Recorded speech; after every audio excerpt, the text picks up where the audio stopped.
I am a local director in Phoenix, Arizona, with the 4th largest school district. We have we're growing again, 37 to 38,000 students. We started full-day kindergarten this year that we had stopped, so our enrollment's creeping back up. We have 38 schools, 5 high schools, 2 middle schools, and the rest K-6, K-8. We are an inclusive district. All kids go to their neighborhood school. Doesn't matter what level of ability, because now you're telling me kids even with significant needs are all at their neighborhood school. Yes. And are they somewhat in gen ed? Yes. That doesn't mean we don't have a continuum of services, which we do, because we have what we call learning centers, which is our special ed classes, but it's for all kids to come into. So today, my goal is truly, because I will tell you, it was a struggle for teachers to work themselves through this process. Both gen ed and special ed, because gen ed teachers had never had students of the caliber and the level of abilities in their classrooms in doing that. And so it was like, what am I going to do? Because y'all have a slide, I haven't been trained, what about materials? I mean, all those things that we hear. The special ed teachers, because a lot of them do not have their own little, what we used to call self-contained classrooms, had a difficult time because I went in, I wanted my own classroom. And now I'm either going in and co-teaching, I'm consulting, I'm doing whatever. The role changed, of looking at that. Because I will tell you, this is the 6th system going into to do truly a systems change that we talked about yesterday. And when I say the entire system, we mean the entire system. The most pushback in all 6 school districts going into to make the systems change, the biggest pushback that we got was truly primarily from special ed teachers and school psychologists, because the roles changed dramatically. And I understand that, because I used to have my nice little classroom where I had my kids, I knew what I was doing from each day to plan, to where I'm bebopping all over, seeing what I'm doing. So I want to at least talk about how do we get buy-in, what are the big questions that we have to ask, because yesterday we talked about really having lots of crucial conversations, because we in education, we're really nice and we don't like conflict, and we really need to sit down and have those conversations, if we're going to move student achievement ahead, and what does that look like in going through. So the outcome that we look at anywhere is to examine the current services and determine how to improve the delivery of services with students at each home campus. Because we have a belief system that kids need to go to school with their typical peers in their neighborhood and also their siblings. Not that you have to be bused somewhere like we put people and individuals in boxes. Because as we stated yesterday, I don't know of any special ed malls, special ed churches, special ed gyms, whatever of going out unless they're specifically and strategically planned, but that's not community. And how do we look at those outcomes, for students? Because the biggest thing that I always hear is student achievement, as you're all well aware of, and all the testing, and how are they going to gain, and are we closing the gap, of looking at this. This is what I hear primarily from teachers. How will I grade them? I have 25 kids, how can I give one-to-one attention? How will I have planning time, particularly if you're doing co-teaching? Will I get an aide? Because usually the general ed teachers, if somebody comes in, there's got to be a body with them, of looking at that. How can these kids ever learn? Because I think we're all programmed, particularly when we go through our higher ed training, we're really trained to be developmental, and I get that. But sometimes we have to think differently for certain kids, because some kids don't learn the developmental milestones. And when do we cut, our losses here and truly do what's pragmatic, on that other end? How much more work will it be? How can I do all the goals? Especially when we don't have class sizes in Arizona, and our class sizes are huge. Even kindergarten is like 27, 28 kids in a classroom. So we have large classroom sizes. It's not small, and then I've never been trained. I didn't go into special ed, or I even have special ed teachers. I only am certified in this area. I don't work with other disabilities. And looking at all that and going through that process of doing that. So there are a lot of issues, and we start looking. I will tell you there's questions. What will the schedule look like? Scheduling drives everything in a school, as you well know. Master schedule, specials, whether you have a gifted program, it is a nightmare. Trying to schedule. How do you schedule everything in, and what does that look like? How many students will I have in my classroom? How many IEP meetings will I have to write and attend, particularly from a gen ed perspective? So we'll talk about that. Will I be popcorning into gen ed classrooms? That's the biggest fear of special ed teachers. I pop in here for 10 minutes, I pop in here for 10 minutes. How am I really providing that specially designed instruction? Of looking at that, because I can't do that with just the few minutes that I've got. What will inclusive practices look like? Will gen ed teachers want to co-teach? I have a lot of them that almost like, if I never get trained and I don't do this, I'll never get anybody in my classroom. And it's not that you have to be best friends to truly do co-teaching, and we'll talk about that. And then I'm sure, that you have 100 other questions. And I don't know if we have time in this bit of time. It'd take 3 or 4 days to go through everything. But we'll try to answer some of them and tell you what we've kind of put in place in looking at that. Because our big question, that I think it's all over the country, is what do we need to fully implement the college and career readiness standards? And I know Indiana has their own standards.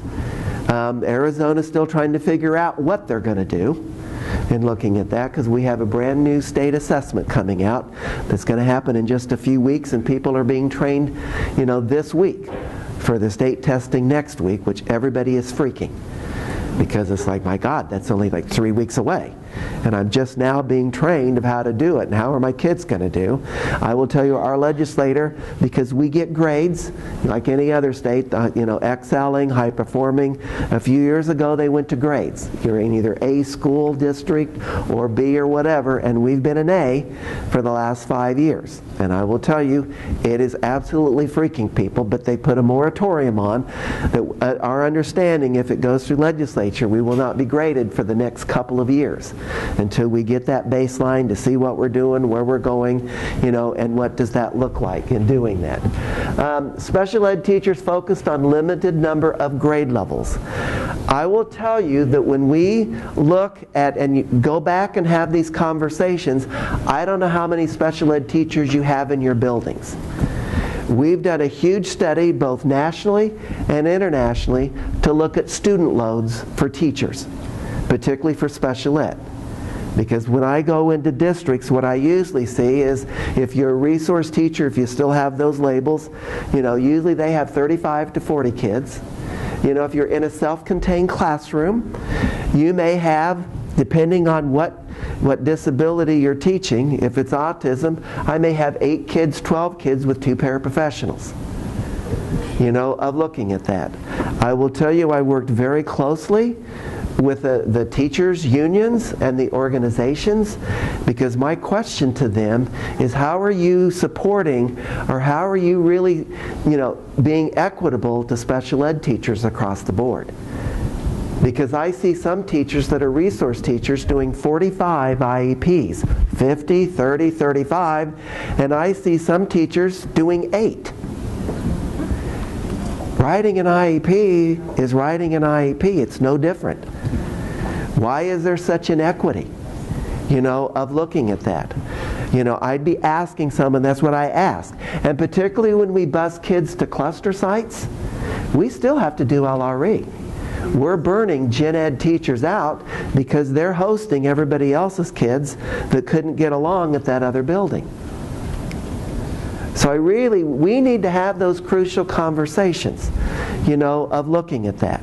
Where is the equity? If we're going to really look at student achievement, have we really set up the service delivery models that are truly going to help students achieve? Because I will tell you, those that are you in here that are gen ed, our kids need your expertise. They need to know content. They need to know, the scope and sequence. And again, not knocking special education, because it depends on, the institution went through. Some get core curriculum, some don't. It's more strategy based, more whatever, in looking at that. And that's why it takes gen ed and special ed truly working together. Communicating, what those strategies, what that content area looks like, all of that, and doing that. I would be asking, because we just finished, we have a reorganization task force. We now, rather than looking at how many kids you touch, we truly look at a workload issue. How many IEPs do you write? How many meetings do you attend? Both gen ed and special ed. Because when I walked into buildings at times, it was interesting, because I've had teachers, my God, I got to attend 15 to 20 meetings. Then let's look at this. Because all of our gen ed teachers, if we do this right, only attend 2 to 3 IEPs a year. Because everybody takes ownership. Has that ever been looked at in your building? Of going through. Because if we're really going to do some planful and some really good IEP goals, we need time to do that. And we'll talk about how we do IEPs, because we spread ours out. Because I will tell you, all of our K-6, K-8 teachers, the student load is not by how many kids you touch, but they do no more than 15 IEPs a year. Our middle school and high school is no more than 20, and they're divided out. Now hopefully you're servicing that kid at some point during the day, because you need to know the kid. But we have some in high school, if they don't, they're just that IEP facilitator. They go and get the information, they get the data, because if we're going to do this right, we're overloading people. And we're not doing justice to truly looking at writing good IEPs, and that's the issue. And that's why we divide them out through all the school year. Because we have what we call stack days, and schools do it differently in the district, where we'll get the subs for the gen ed teachers and the people that come in, and they'll do a stack day of IEPs. Because usually with so many a month, you get 1 to 2 days of stack days, you're done for that month of doing IEPs. Because each teacher's only doing 2, if you really divide them out between the 8 months. Truly looking at workload. I would question, have you had a workload conversation in your building or whatever to look at that? Because we truly want to write some effective and good IEPs, and truly looking at, and our special ed teachers, again, we look at, schedule. We assign teachers to a building because of the schedule. Because schedule drives everything. Doesn't matter how many students are on a student, and you'll hear me student load, because yesterday we have our own language in our district. We don't have case loads, because kids aren't a case. We have student loads, and we always say general ed rather than regular ed, because if you're regular, does that make us irregular?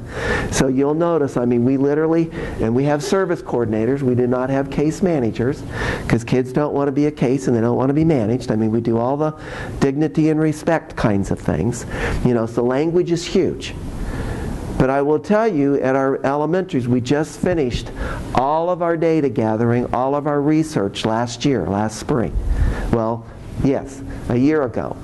Because we have added, because when we pulled every IEP that you'll see, we found kids spent more time with paraprofessionals than they did teachers.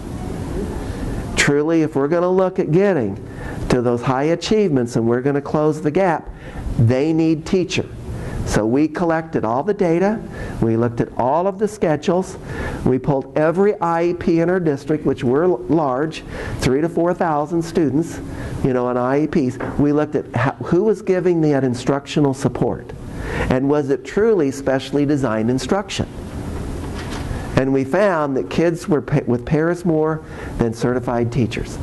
So we went to our board, and we're not a rich district. Our state is very poor. We have to cut 5 point some million. Well, now I texted yesterday, it's between 4 something and 5.5 million from our budget. We've cut 56 million in the last 4 years from our school budget. So it's not that we're just, but again, how are we utilizing resources? I will tell you this year, the year that we're currently in, we added 27 additional special ed teachers. We're adding 10 more because we can't find them. Because the goal would be adding 28 more, because we have a a true base teachers at each building. At our K-6s, our base teachers to have doesn't matter if you have 20 kids or you have 100, there needs to be a base to meet the schedule. So teachers aren't popcorning. It kind of goes back, can I really focus on content areas? In other words, our special ed teachers, by God, I have to go in there, I'm doing social studies, I'm doing science, I'm doing ELA, I'm doing math. I need to focus in a content area. If I'm going to truly learn content, teach it with my gen ed counterpart and truly make that difference. That's why when we looked at schedule, that's why when we looked at trying to get teachers truly to focus, that's why we have in our K-6s, we have a base of 5 teachers at each K-6 campus. Doesn't matter, again, the number, because if the numbers go up, we add teachers, but that is the base that every building starts with. Because what our goal was, special ed teachers and gen ed teachers, we need to get them to be planning together, looking at that schedule. We need to also have them, focused. So we have one special ed teacher for K3 that only focuses on ELA. We have one special ed teacher for K3 or K2, depending on the size of the building, that only focuses in math. Now with the ELA, science and social studies creep in there because of the standards and looking at, the overflow and some of those things, of looking at that. At our K8s, because how can you cover that many grade levels as a teacher? I'm sure you've asked that 100 times, of looking at that. That's why we're bopping. So the K8 schools, is a base of 7 teachers. Our middle schools is a base of 5, and our high schools is a base of 10. Because we literally broke down how many different units do we teach in the area of algebra, in the area of ELA, looking at all that, world history, biology. I mean, we broke it down literally looking at schedules. How can we meet the kids' needs? Because everybody's still wrapped up, when I go and visit school districts, by the number of students that a teacher has. We need to get away from that thinking. We need to talk about what is reality, what do we absolutely need to look at, because again, that schedule drives. That's why our teachers truly are focused on either 1 or 2 content areas at the most. Because we really need to get them into that content to truly do the co-teaching. Because what I get from gen ed teachers, they're in here but they don't know the curriculum. And we as special ed teachers have strategies. That's the beauty when we negotiate about working together. How do we put the expertise? The other thing that I told the group yesterday is I pull every teacher certification on each campus. Because we have a lot of gen ed teachers that are hiding, that have special ed background. And I will tell you, we've started something this year because we have our teachers that are dual. I mean, even when we grow our own, even I work closely with ASU, NAU, U of A, we get all the student teachers. They student teach with us the entire year. Because we really need to indoctrinate them because, we're different because we don't have self-contained classrooms. And they're with co-teachers all year. Half a year with the gen ed, half of even it's the same teachers, but you get both programs and they come out dual certified. Of looking at that, because that's what we need if we're truly going to look at the growth of our students. Specific skill instruction to teach coping strategies, because we need to look at behavior. I mean, our whole district's gone to MTSS, the multi-tiered system. Because what we found is we were evaluating kids, identifying, and then you'd go down to special ed for your services, but in essence, they never even got the tiers. And thank goodness for our associate superintendent that's head of instruction. She finally came to the comment, your kids are getting screwed. They're not even getting the tiers and the interventions before they go down. And not knocking special ed, are they the appropriate ones that are a reading specialist that have reading background that they need to get some of those interventions from? Of looking at that. Because if we truly believe in this, we believe in the expertise of every teacher and using them to the max for every kid, of looking at that, and particularly the social and emotional. That's why, ask again at your schools. What your school psychologists do. Most of them, I call them Lester the Tester. It's to evaluate to get the score to get them in. They should be doing their background usually is not just as much psychology, but counseling. Why are they not writing functional behavior assessments more? Working with the teachers? Why are they not providing more strategies and behavior?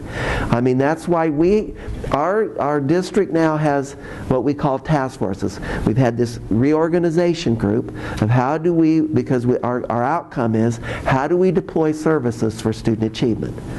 And then I'm going to talk about mapping. We've got a mapping group of how do you map students day by day to make sure those needs are met.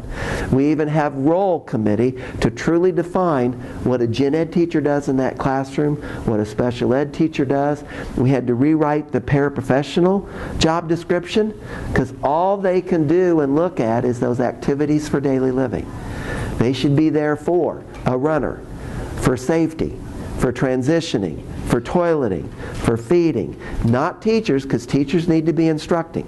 We really need to look at the roles of what is going on and what does that look like. Student access to the general curriculum, we need them with highly qualified teachers. That was the other component that we went in. Who's best qualified to teach? Is it the reading specialist? Is it special ed for specially designed instruction? Is it gen ed to truly knows content? I mean, those kinds of conversations we have when we're starting to write those IEPs because they're very focused. You know of who in doing that. I will tell you one area that I see left out is assistive technology. I still see kids coming through the system that have no way to communicate, and they're just passing through. They need to have some form, I don't care what it is, so that they have, when they get out of school, most of our life is about communication. And what should that look like and what should that do? And then interventions provided for students with disabilities at each level. In other words, how do we provide Tier 1? How do we provide Tier 2? How do we provide Tier 3? And a lot of districts I go in, people are having a hard time distinguishing, is Tier 3 specially designed instruction, or is that going on to Tier 4? I mean, lots of different conversations regarding the tiers, you know, and trying to really clarify and what does that look like, you know, as we go through and doing that. So staffing mapping, I will tell you the number of teachers make a difference in order to meet the students in that building. My question is, how is your building staffed? And we don't have enough conversations. It needs to be done by schedule, and it should take paperwork and meetings that you attend. We did a whole workload study of teachers, like I said, you know, of looking at that. Yes? You said your total numbers of special education teachers per building, and then you said you have teachers who are dual licensed. Yes. So were you counting your dual licensed teachers as part of those numbers? No. You have 5. We have 5 teachers solely for special ed. And then in addition to a dual license. We have a lot of dual certified in our classrooms. Dual certified, do they participate in writing the IEPs? Is that how you Yes. And we'll have some gen ed teachers, depending on a building, say that we get more numbers, and again, it's in the middle of the year and 2 or 3 kids move in, because you do no more than 15, because if you get almost like 8 students, half a teacher load, we add another teacher. I mean, that on top of the base, when you get to those numbers, you know, of looking at that. But we have some gen ed teachers that are certified, and because they really like they will take on 2 or 3 IEPs as a gen ed teacher because they're also certified in special ed. They'll alleviate some of the special ed's paperwork by taking 1 or 2 IEPs, because everybody owns. I mean, when you start having those crucial and good conversations of really looking at workload, everybody, I mean, teachers they'll pitch in. They'll really look at what's going on. Because if you truly want to look at the outcomes of kids and truly look at that service delivery, because our service delivery, yes, we have what we call learning centers, but our learning centers are for all kids. It's like going to the library, like I did an analogy yesterday. You go to check out a book, you go to do research, you might have I should say media center, I got to get up to date, you know, of looking at that, you know, small group.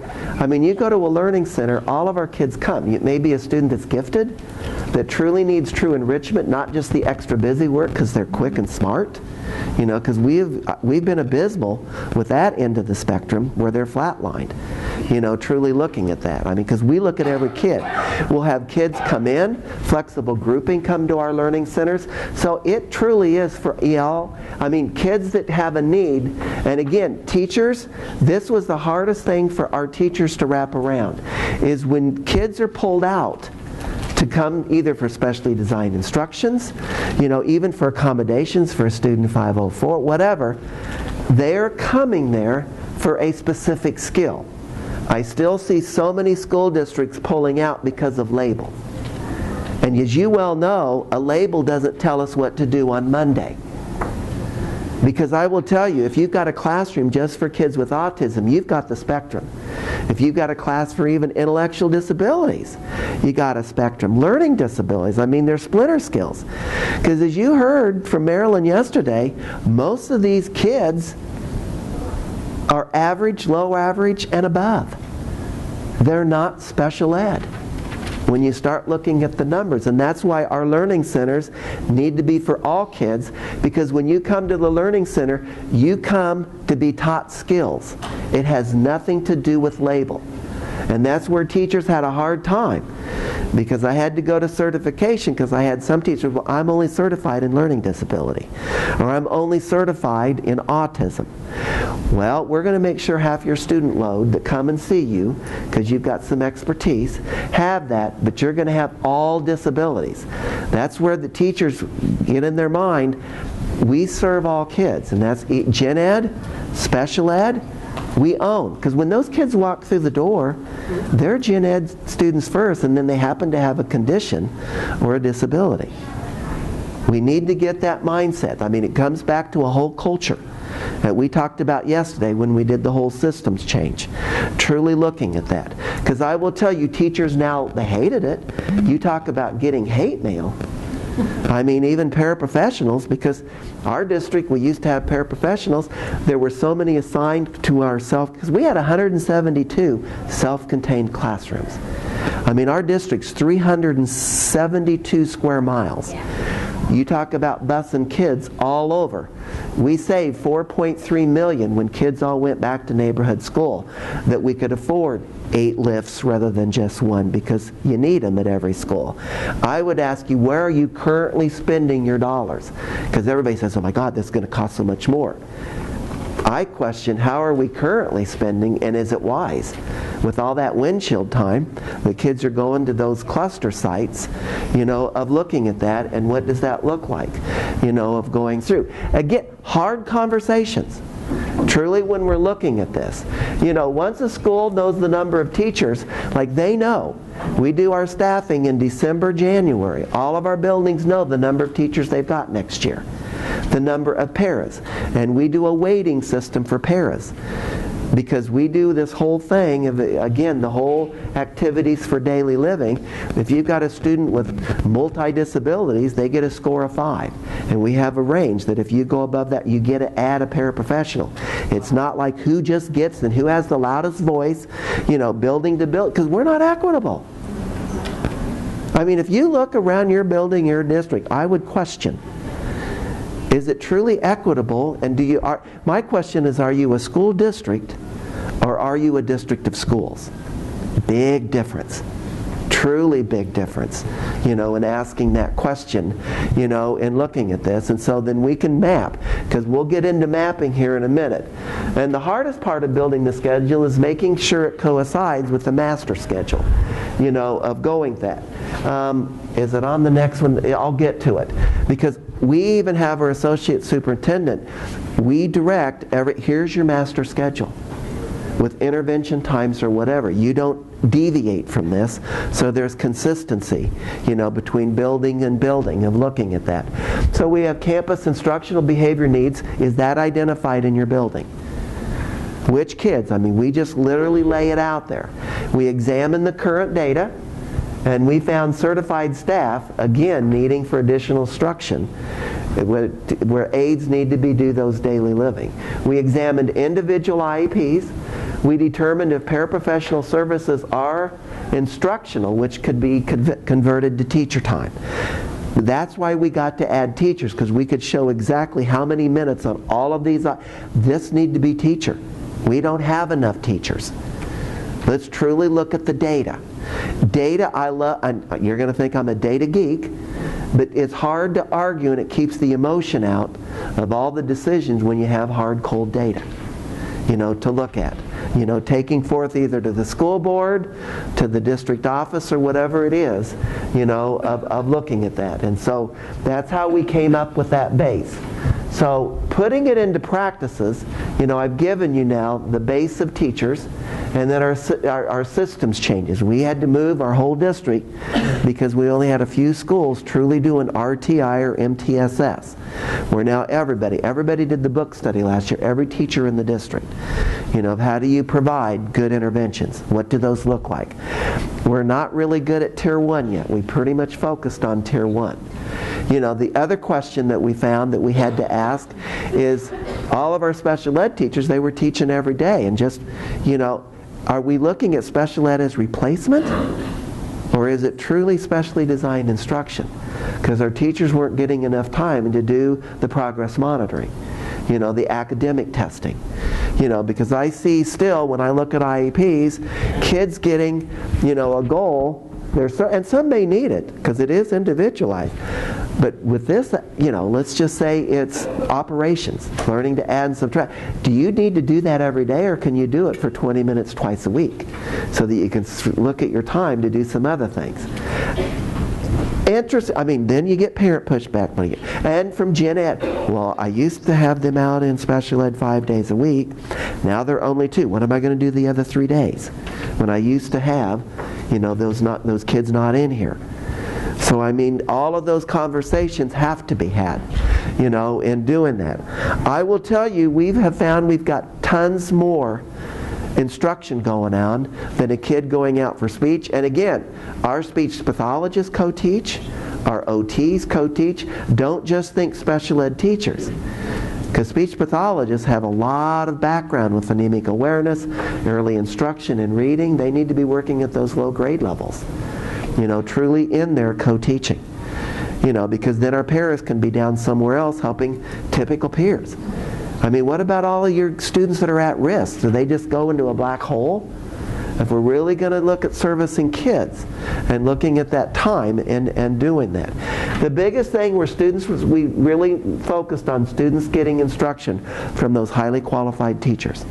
Huge, of looking at that and going through. Here is from the associate superintendent, as you can see, we have so many minutes. This is what all kids get from the associate superintendent. Because we have 90-minute reading blocks. And when we had to start looking at this, I had every grade has to be the first thing in the morning. Research says kindergarten through second grade needs to do reading first thing and then we stagger 45 minutes so teachers can get into those classrooms and truly co-teach. Or otherwise if everybody's doing it at the same time, you just got the popcorning. Scheduling will really help with how you plan to use special ed teachers. Because they can't be bebopping all over. There isn't enough of us. We need a ton more. Of looking at that as we go through. So I question, how is your master schedule developed? Do you get lots of input when you do it? Because otherwise, we're running you ragged. It doesn't work, especially if you're trying to co-teach, and you still need some pull-out for small group and some one-on-one. You can't be all places at all times for that many grade levels. That's why, how could you have a school with just 1 or 2 special ed teachers in it to cover 7 grades? I will never understand. And yet, here's the group of students that everybody yells or about because we're not meeting AYP. These kids need our best teachers. These kids need our brightest because they need help. Just the whole common sense of it all. Truly looking at this as we go through in doing that. A toolkit, we developed a toolkit. And you can go if you want it. We developed it for buildings. It talks about inclusive practices. It talks about what our learning centers are. It talks about class size. We even have a thing where we do a weighting system with all kids at the end of the school for next year. It's a 14-question thing. And what we found is our teachers, we know these kids don't need any supports at all. They're doing, and we're only going to do this weighting on certain kids. Because we worked with the teachers organization or teachers union, and say we start staffing gen ed classes. So if you're a gen ed teacher and you get a student with multiple disabilities and the weighting, you're going to have 3 less students in your class. We'll divvy them to the other kindergartens because you're going to spend more time planning for this kid. Because it's workload. Truly looking at how do you provide that. You know, because why would I have a whole class and then you just add it that's just lots of need, lots of planning when, again, let's look at the equity of what that. So we've got a whole process determine how we even place students for teachers so we even out workload issues, you know, for that planning, because it's good for kids, not only for the adults, you know, as we go through that. Grading and assessment, I mean, we have a whole conversation on grading. I usually say if you're elementary, middle school, I wouldn't spend a lot of time on it. High school, when it gets more high stakes, then we have major conversations. Well, if I just modify for this student and they get an A, they're going to be the valedictorian. No, they're not. Because there's too many kids with honors and AP classes and all that. It's never been the case. We make it harder than what we want. And that's why when we have those conversations, hopefully the light bulbs go on, you know, of looking at that. And then we spend a lot of time, you know, with behavior of going through that. And then let me go through some of the areas that I want to show you in the toolkit. Because in our toolkit, just to give you some ideas, first of all, we want to, what is inclusive ed? Because if we walk through and go around the room, everybody'd have a different definition of what inclusive education is. What does that mean? Does your building have a definition? Is everybody on the same page? We start with class size. You know, here's where we do literally, and I can go through, let me try to find it, and going through.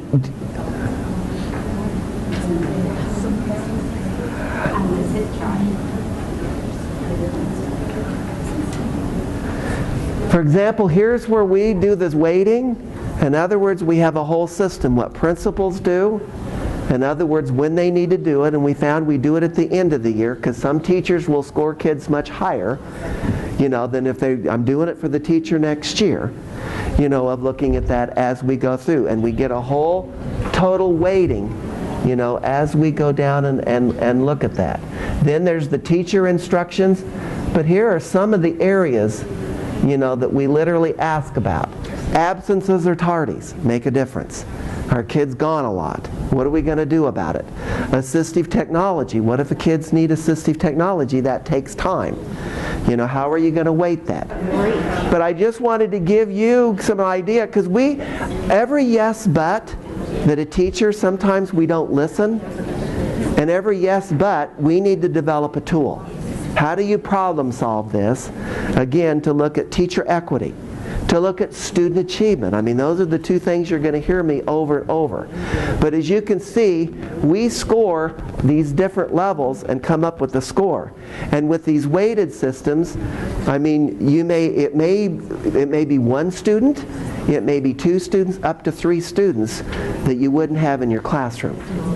You know, that we would put in another kindergarten room or first grade, depending. Now, if you're rural, it becomes much harder if there's only one kindergarten class, you know, of looking at that. But then you don't have the big numbers of kids that big districts have. So it it equalizes out, if that makes sense, you know, of looking at that. The other thing in our tool is we have, you know, even the looking at the paraprofessional, you know, of going through, and I mean, that's our weighted system. And then some of the other tools, like here's what is in the appendix, like when you go to the toolkit. We have the determinant class size caseload, that's what I just showed you. We have sample IEP and sample schedule, so that you can see how can you make these goals and how do you make them a natural part of the day. Because usually when I go, and we'll talk about that this afternoon at the IEP, because I always ask 3 questions when we really look at goals. of writing the IEP. The first one, is it meaningful to everybody around that table? Because many times we write goals and the gen ed teacher, the related service, they don't know what they're doing next week because it doesn't make sense to them. Or even the kid. Do we have the kid know what the goal is? Is it done in a natural part of the day? In other words, because if I'm a gen ed teacher and I've got all these kids in my class and you're sending this kid in with 15, 20 goals, because when I do parent training I say you should never have more than 3 or 4 big goals. Because hopefully they're in the curriculum, they're learning or whatever. I mean, the only reason they want 16,000 is they just don't trust us. I mean, let's just say it like it is. It's a trust factor, of going through. And I'll talk about that this afternoon because I don't know how many of you in here are dual diagnosed, both a parent and a professional, of looking at that. I mean, it really makes a difference, of looking at what we're doing and doing that. Unit planning form. I mean, the other thing that I would ask for you as teachers that we can share is we brought groups of teachers in the summer. First it was K3 and then 4-6. Truly, now we're looking at it, we're redoing because of the whole new, because we're with the Common Core standards, the college and career readiness standards. We're going back through in units. We will take each unit at every grade level and we will come up with at least 15 to 20 activities for any different disability, because you don't have time to think of all these things on the fly. I mean, and I can go in and look, okay, if I'm going to do this unit and pilgrims or whatever, I have got, how can I make that curriculum accessible? How can I do it if it's a kid with vision impairment? How can I do a contract if they're gifted? What do they need to be doing? An example, I said yesterday, I was in a rural school in Nebraska, and the chemistry teacher called. Because there was a girl with Down syndrome, very low functioning, had to take chemistry to graduate. Small high school. And he had called, said, she will never be in my class over my dead body. And I said, well, death usually isn't one of my choices, but, of looking at that. But she's going to be in there, of looking at that. And so we did look at the curriculum. We looked at, the periodic table, the carbon chains. I mean, we went through every area of looking. And the example that I gave was the periodic table. And, I don't know, was there 105? I don't remember how many elements there were, in looking at that. But you had to know the periodic table. I have a hard time with that. Why can't you just research it? Because to me that's still poke and puke. You poke it in, they puke it out, and they forget it. We're still in a poke and puke system, of looking at how we go and what that looks like. So we found 25 elements that we backward chained that Cherie would need when she gets out of school. 4 students in there were only 16 students, very smart, very gifted, 4 young ladies. They went around the entire school. We did a contract with them, because they not only already knew the elements, but they were already into mixtures and alloys and everything else. Well, they went around the entire school and labeled everything for Cherie. In other words, it was one of their projects. If you were at the trophy case, there was a silver. There was gold. If you were at the drinking fountain, it was aluminum. I mean, they labeled everything. And one of Cherie's goals was that she only did 3-word kind of utterances, and we wanted 7 to 8-word sentences. So everybody in the entire school got into it. By the end of the year, because of the contract, truly differentiated, not anything that the teacher had to add, but they literally, every kid in the building, because if Sherry was at the drinking fountain, what is this? Tell it to me, and I want a 7-word sentence. You talk about her reaching her goals like crazy before half the year was even over. But when we debriefed, the chemistry teacher, I still hate you, and do it fine. But what did we learn from this? The beauty of it is every kid, freshman and sophomore, because it was a junior class, knew all the elements. I can go to higher order thinking skills. Let's look at the cup half full. When we head into this. When we do goals, we need to make sure it's not that add-on, for anyone.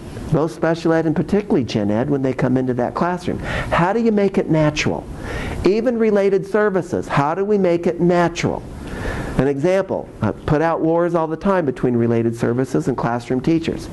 I got a call not long ago. That OT is worthless. Well, tell me how you really feel, kind of thing. She swoops in here twice a month, and she wants us to do all of these things, and we have to keep data, and looking at this. I called the OT. Oh my God, that's the worst general ed teacher. We're out of compliance. She doesn't do it. I mean, what's the goal? The goal was the pencilgrass. Learn to hold that, to hold the pencil, to start writing, the whole scope and sequence. And then I noticed when I went in to observe, it was interesting. I went and observed, and here they were taking this child over to the table. The most fabulous kindergarten teacher I'd ever seen. Talk about center-based and absolutely creative. But here was the para taking the kid over, dumping gummy bears out, and you had to use your pencilgrass, pick it up and dump it in the cup. It was great the first time, but the goal was you have to do it 3 out of 5 times successfully, so many days, so when I loved, this kid was so precocious, the para dumped him out again, and he looked at her, it's your turn. That's why it's got to be meaningful to even, we write goals that cause behavior. Because it's like, you dumped them over, you picked the damn things up yourself. I picked them up once, it's your turn. Looking at that. I mean, that's why when we start writing, we got to be great measurable goal, but not meaningful. So we strategized, we said, how can we blend this in so it's a natural part of the day?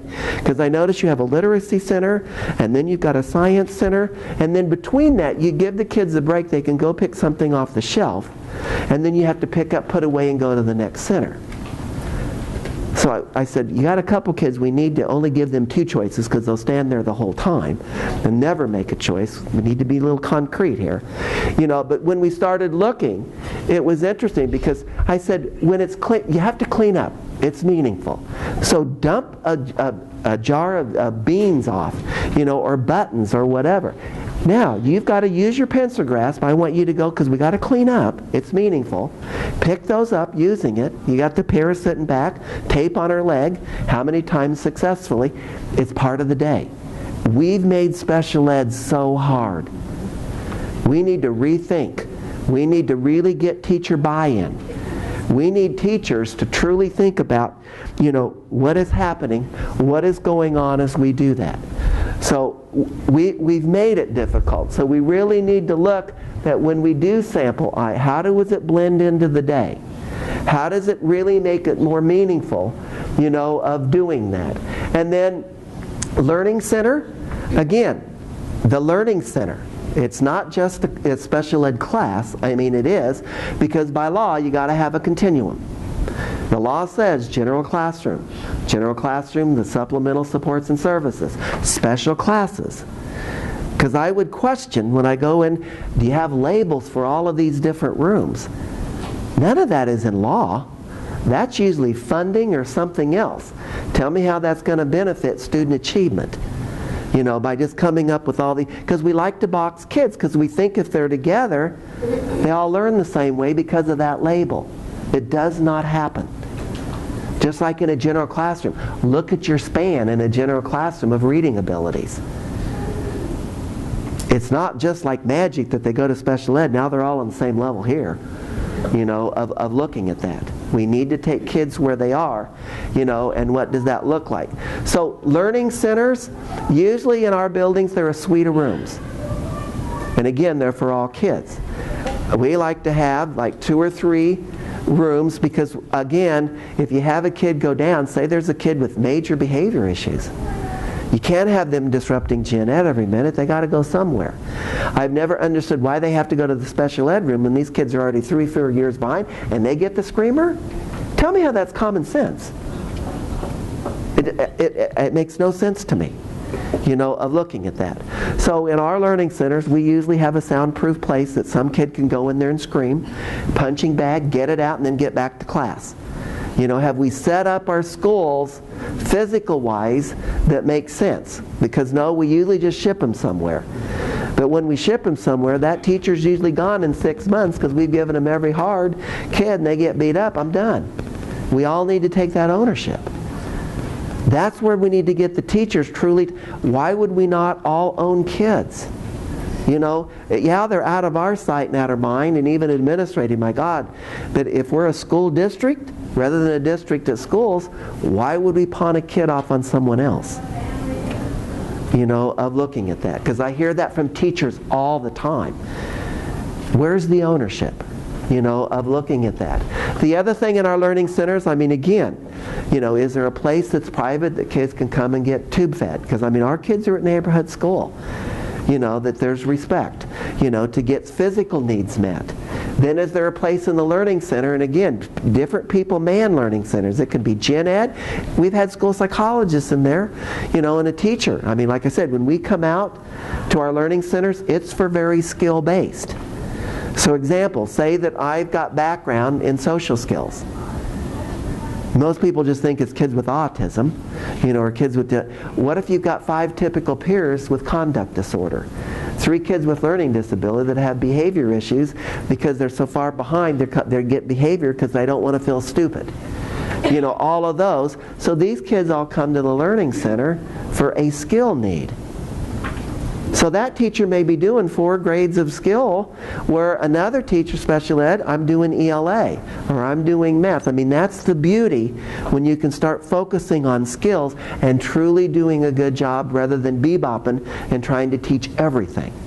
If we truly pull out for skill-based, you know, of looking at that and going through.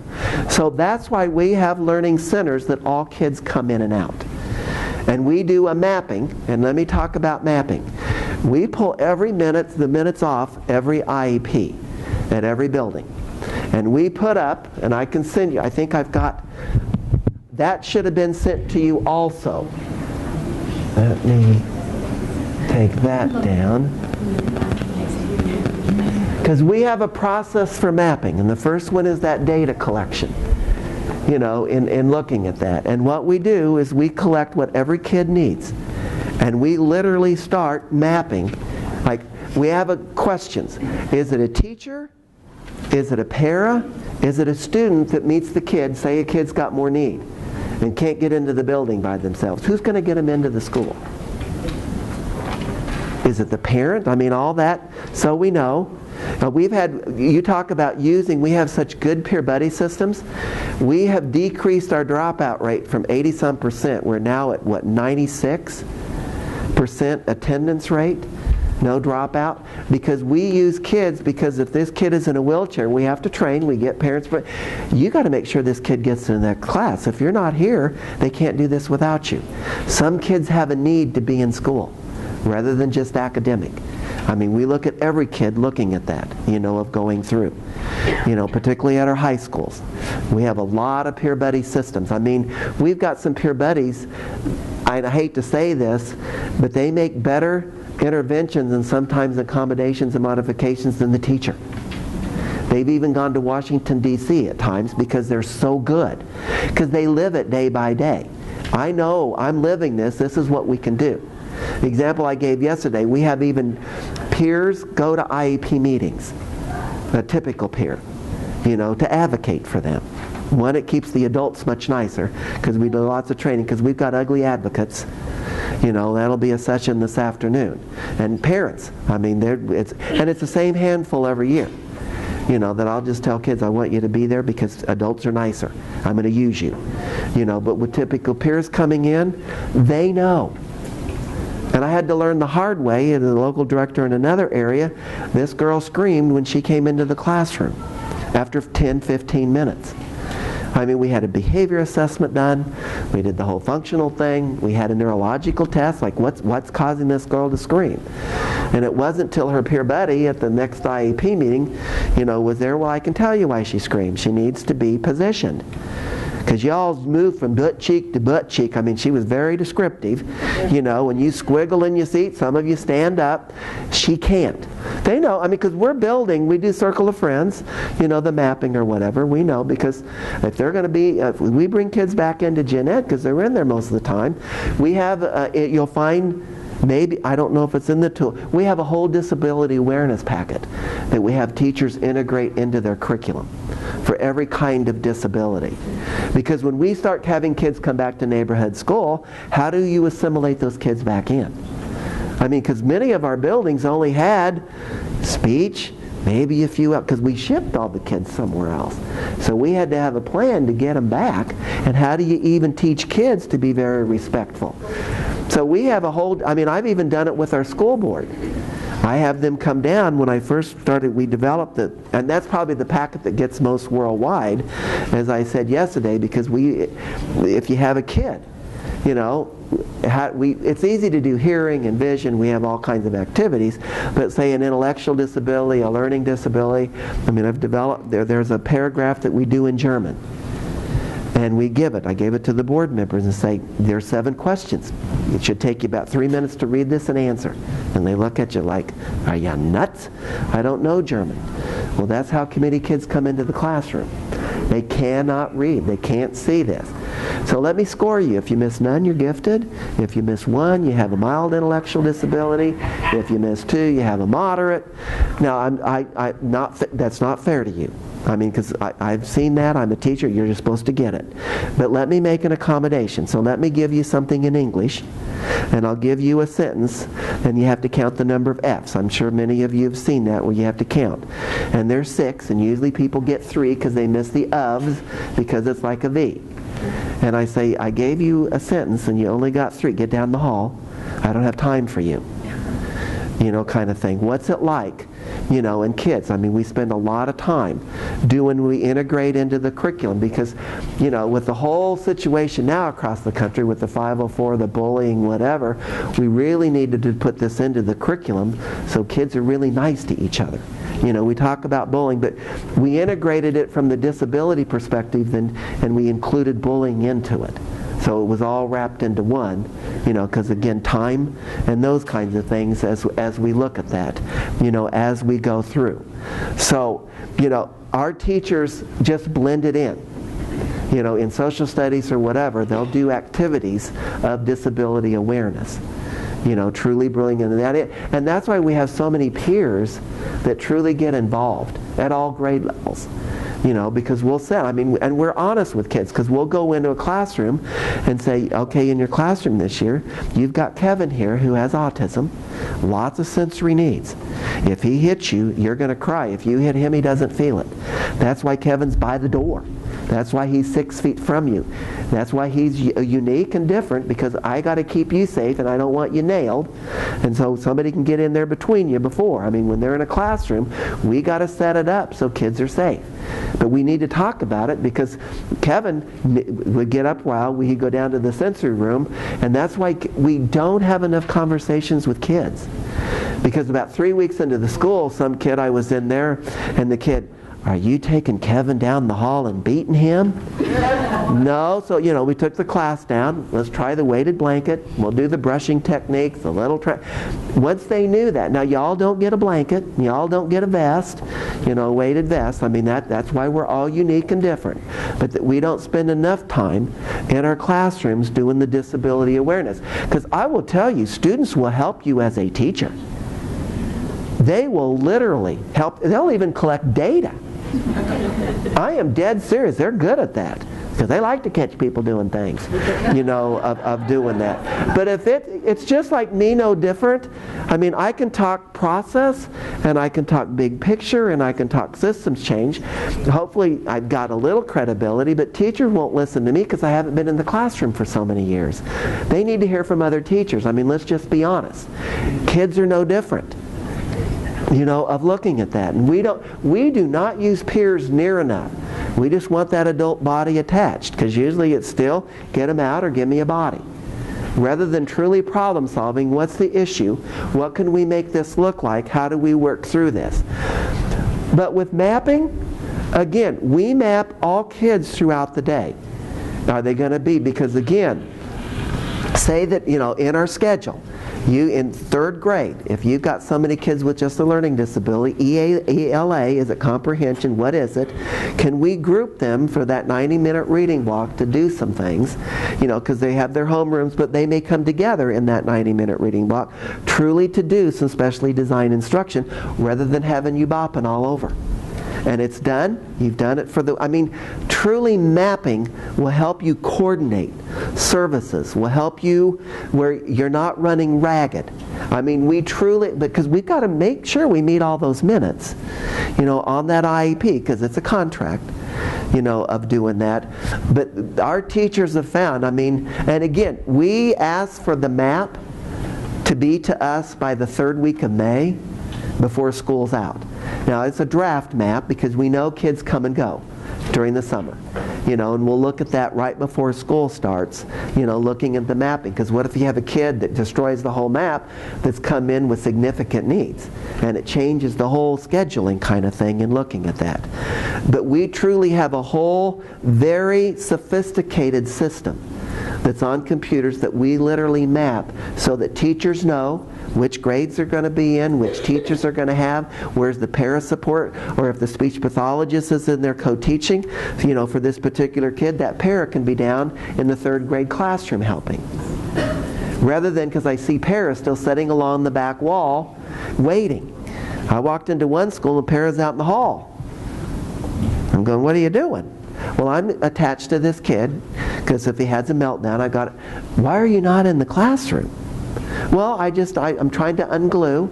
I said, but why aren't you helping 15 other kids? Because how many meltdowns does he have a day? 3? So I'm going to call you the hall kid for the day, as a para, of looking at that. Paraprofessionals make our kids very dependent, of looking at that. How do we actually utilize people, in doing that and looking at that? So again, I want make sure not only teachers, but are all the paras being utilized truly effectively so they feel like, because many times we get paras, we assign into a kid, good luck for the year. No training, no nothing, where the mapping, you've got so-and-so, here's the background, here are their accommodations, because we have a sheet that all teachers, even our Gen Ed and IEP Pro that we use, that we have to have every Gen Ed teacher that works with a child sign off so that we know they got the IEP, the behavior plan, the accommodations, because it's not fair to you as Gen Ed teachers, you have a kid, I didn't even know the kid was on an IEP, or was on a 504, or what does your system look like? For doing that. Because we've even worked with our IS&T, like when you get your student rosters for your class, we've got little notations like this kid's on a 504, this kid hasn't, to truly look for those. Otherwise, we're just like, surprise! Of looking at that. What do your systems look like, for teachers and going through and doing that. So my goal was at least to give you like food for thought. It's like I told the group yesterday, I wanted to be that little piece of sand that gets into the oyster and just irritate the hell out of you. Because hopefully if we irritate enough, it turns into that beautiful pearl, of really looking at that. Because you work hard. I showed a slide yesterday because I always have people say, how is that kid going to be in a typical classroom? And I have tell me what a typical classroom is. You've got students with disabilities, you've got students that are gifted, you've got students in Gen Ed that's all over the place. You've got behaviors, you've got EL. I don't know of a typical classroom. I honestly, when people make that general statement, I want to say, then define typical to me.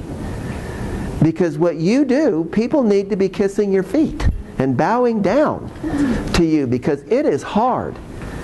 Particularly with everything, the whole accountability piece coming at us, and all of the advocates coming at us. The number one reason, and that's why we have to look at all these, that our teachers are leaving special ed. It used to be paperwork, which we've kind of alleviated all that. Now it's because I am tired of sitting across this table from angry advocates and parents.